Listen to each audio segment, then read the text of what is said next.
Assam association Chennai kids sub committee এই বৰ্ষৰ এক নতুন সংযোজন। আমাৰ ইয়াতে জন্ম হৈ ডাঙৰ দীঘল হোৱা আমাৰ নতুন প্ৰজন্মক, আমাৰ কণ কণ ল'ৰা ছোৱালীহঁতক কেৱল সাংস্কৃতিক দিশতেই আগবঢ়াই নিয়াৰ উপৰিও আমি যাতে তেওঁলোকক আমাৰ অসম এছ'চিয়েশ্যনখনৰ প্ৰতি কিছু দায়বদ্ধ কৰি তুলিব পাৰোঁ, তেওঁলোকক কিছু সাংগঠনিক দিশত আমি আৰু অকণমান সবল কৰি যাতে আগবঢ়াই লৈ যাব পাৰোঁ, সেই উদ্দেশ্যেৰে কিছু কাম কৰাৰ লক্ষ্য আগত ৰাখি আমি এইবাৰ অসম এছ'চিয়েশ্যন কিডছ ছাব কমিটিত কাম কৰিবলৈ আগবাঢ়ি আহোঁ। আমাৰ কিডছ ছাব কমিটিখনত আছে কংকনা দাস, প্ৰীতিৰেখা বৰদলৈ আৰু মৌকুঁহী বৰুৱা। এই যে কিডছ ছাব কমিটিৰ লক্ষ্য বা উদ্দেশ্য বুলিবলৈ হ'লে যে কণ কণ ল'ৰা ছোৱালীহঁতক লগত লৈ তেওঁলোকৰ দ্বাৰা আৰু তেওঁলোকৰ বাবেই আমিনো কেনেকৈ কাম কৰিব পাৰোঁ, আৰু আমাক অসম এছ'চিয়েশ্যন চেন্নাই যিখন মঞ্চ দিছে, আমি সদায় সাংস্কৃতিক দিশত বিভিন্ন ধৰণৰ অনুষ্ঠান ইয়াত কৰি আহিছোঁ সৰুৰে পৰাই ল'ৰা ছোৱালীবিলাকে। গতিকে কেৱল মঞ্চখন ব্যৱহাৰ কৰাই নহয়, এই মঞ্চখনৰ প্ৰতি, এই অনুষ্ঠানটোৰ প্ৰতি কিবা এটা নিজৰ পৰাও যাতে দিয়াৰ এক মনোভাৱ আমি সৰু সৰু ল'ৰা ছোৱালীবিলাকৰ মাজত গঢ়ি তুলিব পাৰোঁ, সেই উদ্দেশ্যেৰে কেৱল মাত্ৰ কণ কণ ল'ৰা ছোৱালীবিলাকক মানে ফ'কাছ কৰি পেলাই তেওঁলোকক লগত লৈ কাম কৰি যোৱাৰ উদ্দেশ্যেই আমাৰ এই কমিটিখনৰ গঠন হয়। এই কমিটিখন গঠন হোৱাৰ পিছত প্ৰথমটো অনুষ্ঠান আমাৰ আছিলে আমাৰ স্বাধীনতা দিৱস। এই স্বাধীনতা দিৱস উপলক্ষে কণমানিসকলে এটা সৰু অনুষ্ঠান কৰিছিলে, ট্ৰাই কালাৰ এক্টিভিটি। আমাৰ জাতীয় পতাকাৰ তিনিওটা ৰঙৰ তাৎপৰ্য আৰু তাৰ সৈতে মিলাই কিছুমান এক্টিভিটি, তাৰে ভিতৰত তেওঁলোকে চেফ্ৰন এক্টিভিটি কৰিছিলে, যে Indian small industries terracotta promote কৰিছিলে, এগছি মাটি চাকি তেওঁলোকে উপহাৰ দিছিলে আৰু সকলোকে অনুৰোধ কৰিছিলে সন্ধিয়া পৰত জ্বলাবলৈ।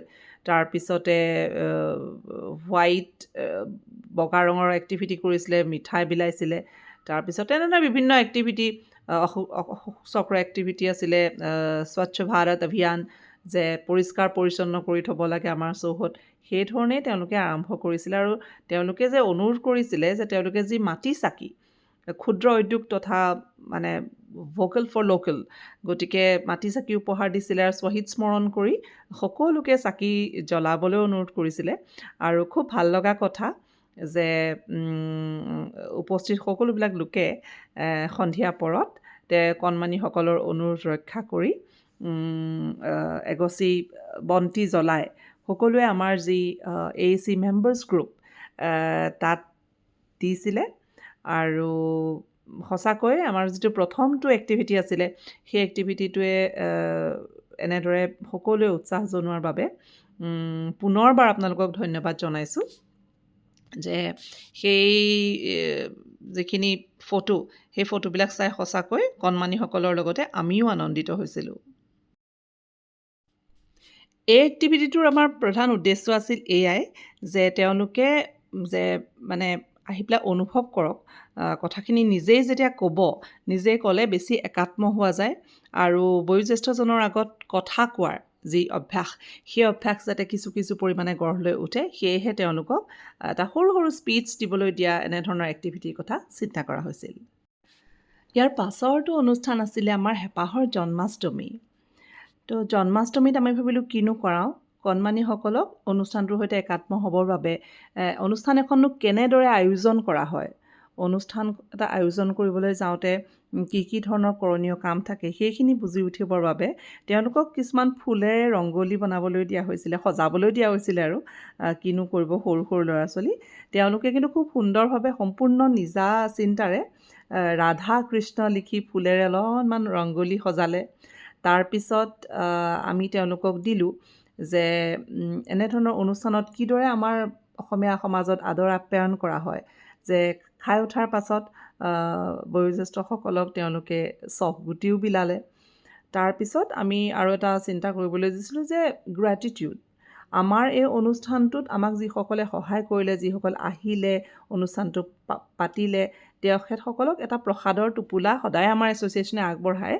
এই অকণমানিসকলে এটা থেংক ইউ ষ্টিকাৰৰ সৈতে প্ৰসাদৰ পেকেট বিতৰণ কৰিলে।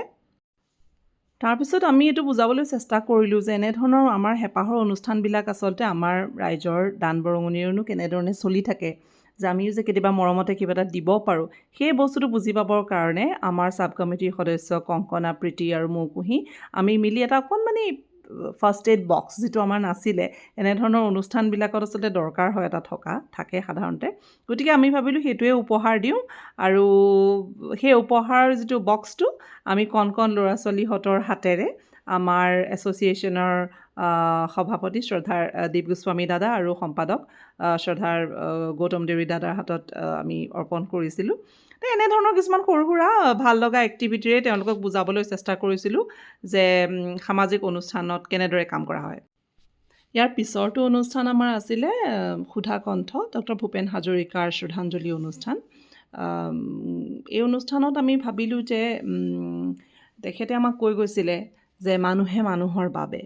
গতিকে আমি ল'ৰা ছোৱালীক সেইটোৱে শিকাবলৈ চেষ্টা কৰিলোঁ। আমি জন্মাষ্টমী অনুষ্ঠানত আমি ছাব কমিটি ছিনিয়ৰ মেম্বাৰ্ছ 3গৰাকীয়ে যি ফাৰ্ষ্ট এইড বক্সটো দিছিলোঁ, আমি তেওঁলোকলৈ কণ হাতেৰে তেওঁলোকৰ নিজৰ যিটো সাঁচতীয়া ধন পিগী বেংকৰ পৰা অলপ 1 টকা 2 টকা 10 টকাকৈ দি পেলাই তেওঁলোকে তাৰ ভিতৰত ফাৰ্ষ্ট এইড বক্সত থ'বলগীয়া যিবিলাক মেডিচিন, সেইবিলাক কিনি আনি পেলাই সম্পূৰ্ণ তেওঁলোকৰ হাতেৰে এছ'চিয়েশ্যনৰখনলৈ সেই যিটো ফাৰ্ষ্ট এইড খালী বক্সটো আমি যেতিয়া দিছিলোঁ জন্মাষ্টমীত, সেইটো সম্পূৰ্ণ কৰি পেলাই আগবঢ়াবলৈ আমি অকণমান শিকাবলৈ চেষ্টা কৰিলোঁ।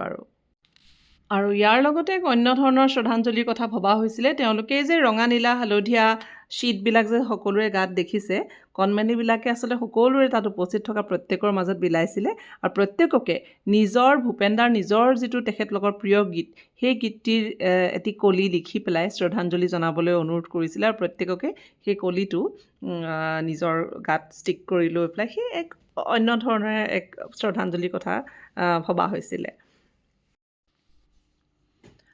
আৰু ইয়াৰ পিছতেই আমাৰ হেঁপাহৰ ভোগালী বিহু। গতিকে ভোগালী বিহু বুলি ক'লে আৰু ভোগৰে কথা, পিঠা পনা জা জলপানৰ কথা। গতিকে ইয়াত আমি এক্টিভিটি ৰাখিছিলোঁ। পিঠা আমাৰ সদায় এছ'চিয়েশ্যনে পিঠাৰ কম্পিটিশ্যন পাতে, কিন্তু এই যে আমি পিঠা পনাবিলাক ভালদৰে হয়তো আমি আমাৰ ল'ৰা ছোৱালীবিলাকক ইয়াত গোটেইবিলাক পিঠা পনা বনাই দেখুৱাব পৰা নাই, বা গোটেই পিঠা পনাবোৰৰ নামবোৰ আমি নাজানো, বা জানিলেও আমাৰ ঠাই বিশেষে বেলেগ বেলেগ হয়। ইয়াত বিভিন্ন ঠাইৰ বিভিন্নজন অসমৰ লোক আছে। গতিকে আমি প্ৰত্যেকৰ পৰা তেওঁলোকৰ ঠাইখনতনো সেই পিঠাবিধক কি পিঠা বুলি কয়, সেইটো আমি জানিবৰ কাৰণে, শিকিবৰ কাৰণে তেওঁলোকৰ হতুৱাই এটা পিনবৰ্ড এক্টিভিটি কৰিলোঁ। তাত কিছুমান পিঠাৰ ছবি ৰখা হৈছিলে, আৰু কণমানিসকলে জ্যেষ্ঠজনক অনুৰোধ জনাইছিলে যে তাত থকা পিঠাবিলাকৰ নাম তেওঁলোকে কোনে কি বুলি কয় লিখিব লাগে।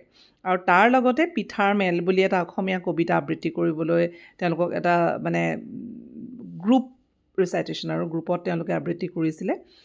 অসমীয়া কবিতাও শিকা হ'ল, আৰু লগতে পিঠাৰ নামো কোৱা হ'ল। আৰু এই কবিতাটোৰে এইবাৰৰ পিঠাৰ যিখন প্ৰতিযোগিতা, সেইখন উন্মোচন কৰা হৈছিলে। তো তেনেধৰণে তাৰপিছতে তাৰ লগতে কি হৈছে, মেজিনো কি তাকে বুজাবলৈ অলপ চেষ্টা কৰা হৈছিলে, যে মেজিৰ তলত আমি যিবিলাক আগবঢ়াওঁ, মেজিৰ যি মানে মাহ কৰাই যি আলু এইবিলাক খোৱাৰ যি প্ৰথা, সেইবিলাক যাতে তেওঁলোকে শিকিব পাৰে, সেইকাৰণে তেওঁলোকে ঘৰতে নিজৰ মাকসকলৰ সৈতে লগ লাগি পেলাই সেয়া কৰি আনিলে। আৰু মেজি জ্বলোৱাৰ সময়ত তেওঁলোকৰ হাতেৰে এইবিলাক আমি বিলাবলৈ, যে মানুহৰ লগতনো কেনেদৰে ইণ্টাৰেক্ট কৰে, যে মানুহৰ লগত বিলাবলৈও তেওঁলোকে শিকাটো এটা শিকিবলগীয়া কথা, সেয়া কৰা হৈছিলে। আৰু তাৰ লগতে তেওঁলোকক আচলতে আমি অসমীয়া মাহকেইটাৰ নাম পৰিচয় কৰাই দিবৰ কাৰণে শ্বীট কিছুমান দি আমি ধুনীয়াকৈ এফালৰ পৰা মাহবিলাক এৰেঞ্জ কৰা হৈছিলে। আৰু তাৰ লগতে মাঘ বিহুৰ লগত সংগতি থকা দুই এটা ফান কুইজ, আৰু তেনেধৰণে মাঘ বিহুটো উদযাপন কৰা হয়। আৰু দপদপীয়া মেজিৰ তলত একেলগে আশীৰ্বাদ লয়, আৰু আশীৰ্বাদ ল'বৰ পৰত পুহ গ'ল মাঘ হ'ল আমাৰ মেজি জ্বলি গ'ল, এনেধৰণে জয়ধ্বনিও তেওঁলোকক দিবলৈ অকণমান আৰু যি পাৰোঁ সীমাবদ্ধৰ মাজতে আমি শিকাবলৈ চেষ্টা কৰিলোঁ, আৰু কণমানিহঁতে খুব হেঁপাহেৰে কৰিলে। আৰু তাৰপিছতে আমাৰ আহে সৰস্বতী পূজা, ছাত্ৰ ছাত্ৰীসকলৰে পূজা। আজি কিছু বছৰ ধৰি পেলাই আমাৰ এছ'চিয়েশ্যনে উদযাপন কৰি আহিছে। গতিকে এই পূজাত আৰু আমি বিশেষ তেনেকুৱা এক্টিভিটি তেওঁলোকৰ কাৰণে ৰখা নাছিলোঁ। আমি তেওঁলোকক মৰমতে পেঞ্চিল কিছুমান পূজাৰী হতুৱাই বিশেষভাৱে পূজা কৰাই আমি পূজাৰ উপহাৰ হিচাপে দিছিলোঁ আৰু ইয়াৰ লগতে আগন্তুক পৰীক্ষাৰ কাৰণে শুভেচ্ছা জনাইছিলোঁ। সেয়াই আছিলে আমাৰ সৰস্বতী পূজাৰ এক্টিভিটি। তাৰ পাছত মাৰ্চ মাহত ঠিক বহাগ বিহুৰ আগে আগে আমাৰ এটা এনেই ৱাৰ্ম আপ এক্টিভিটি আছিলে, কিডছ মিট আপ। কোনো ধৰণৰ বিশেষ অনুষ্ঠান বা উদযাপন কৰাৰ উদ্দেশ্যে নহয়, আমি এনেই ল'ৰা ছোৱালীবিলাকক আমি লগ পাব বিচাৰিলোঁ, তেখেতসকলৰ মনৰ কথা পাতিলোঁ আৰু অকণমান আনন্দ ফূৰ্তি কৰিলোঁ, অকণমান সকলোৱে একেলগে হাঁহি ধেমালি কৰি পেলাই আগন্তুক বহাগ বিহুত যাতে আমি ভালকৈ কিবা এটা কৰিব পাৰোঁ তাৰ বাবে কিছু আঁচনি আৰু ৱাৰ্ম আপ বুলি ক'ব পাৰে আৰু বাকী ইয়াৰ আগলৈকে যিমানকেইটা এক্টিভিটি কৰা হ'ল, কিবা কিবি অনুষ্ঠানৰ সৈতে জড়িত হৈ পেলাই আমি এক্টিভিটিবিলাক কৰিছিলোঁ। এয়া কিন্তু আমি বহাগ বিহুৰ ঠিক আগে আগে মাৰ্চত কেৱল আনন্দ ফূৰ্তি কৰিবৰ উদ্দেশ্যে অকণমান ল'ৰা ছোৱালীসকলক লগ হোৱাৰ লগতে অভিভাৱকসকলকো সুবিধা কৰিলোঁ। আৰু ইয়াৰ পিছতে আহি পালে হেঁপাহৰ ৰঙালী আমাৰ বহাগৰ বিহুটি। বহাগৰ বিহুত আমি এক্টিভিটি কিনো ৰাখিম, ভাবিলোঁ যে গোটেই ল'ৰা ছোৱালীখিনি লগ হৈ পেলাই তেওঁলোকে ৰং ধেমালিৰ লগতে বিহুৰ লগত, বিশেষকৈ বহাগ বিহুৰ লগত জড়িত যিবিলাক বস্তু, বিহুৰ যিবিলাক নীতি নিয়ম পৰম্পৰা, জা জলপান, চাট, জেতুকা, পঘা, কপৌ ফুল, এনেধৰণৰ বিভিন্ন বিষয় তেওঁলোকে খুব সুন্দৰকৈ অকণমান ধেমেলীয়া এখন স্ক্ৰিপ্টৰ আকাৰে তেওঁলোকে উপস্থাপন কৰিলে। তাৰ লগে লগে বিহুত বিহুৱান যচাৰ পৰম্পৰা, এইবিলাক মঞ্চতে যিমানখিনি পাৰা যায় আৰু আমাৰ ইয়াৰ সীমাবদ্ধতাৰ মাজত কৰিবলৈ চেষ্টা কৰিলে। আৰু এই আপাহতে আমি অভিভাৱকসকলক পুনৰবাৰ ধন্যবাদ জনাইছোঁ যে তেওঁলোকক এনেদৰে যিদৰে আমি বিচাৰিছোঁ সেইদৰে সহযোগিতা কৰি আগবঢ়াই দিয়াৰ বাবে অশেষ ধন্যবাদ। আমি আশা কৰোঁ এনেদৰে আমি যদি সকলোৰে সহযোগিতাত এখোজ দুখোজকৈও আগবাঢ়ি যাওঁ তেতিয়াহ'লে নিশ্চয় আমাৰ অসমৰ বাহিৰত থাকি ডাঙৰ দীঘল হোৱা ল'ৰা ছোৱালীসকলে একেলগ হৈ কিবা অকণমান হ'লেও শিকিব পাৰিব।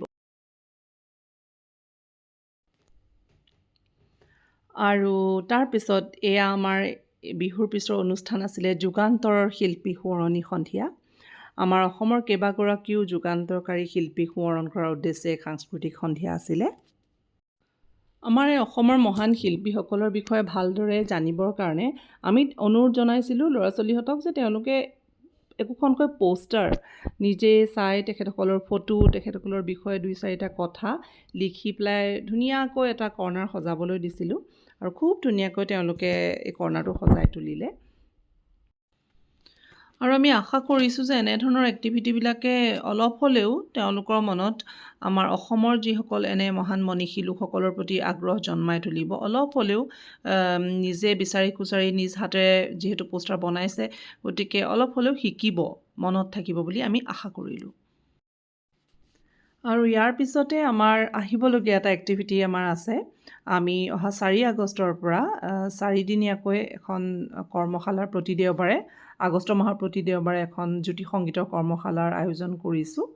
আমাৰ শ্ৰদ্ধাৰ পূৰবী বৰদলৈ বাইদেৱে কণ কণ ল'ৰা ছোৱালীসকলক জ্যোতি সংগীত শিকাবৰ বাবে হেঁপাহেৰে আগবাঢ়ি আহিছে আৰু আমি ইয়াৰ জৰিয়তে আমি সকলোৰে সহায় সহযোগিতা কামনা কৰিলোঁ।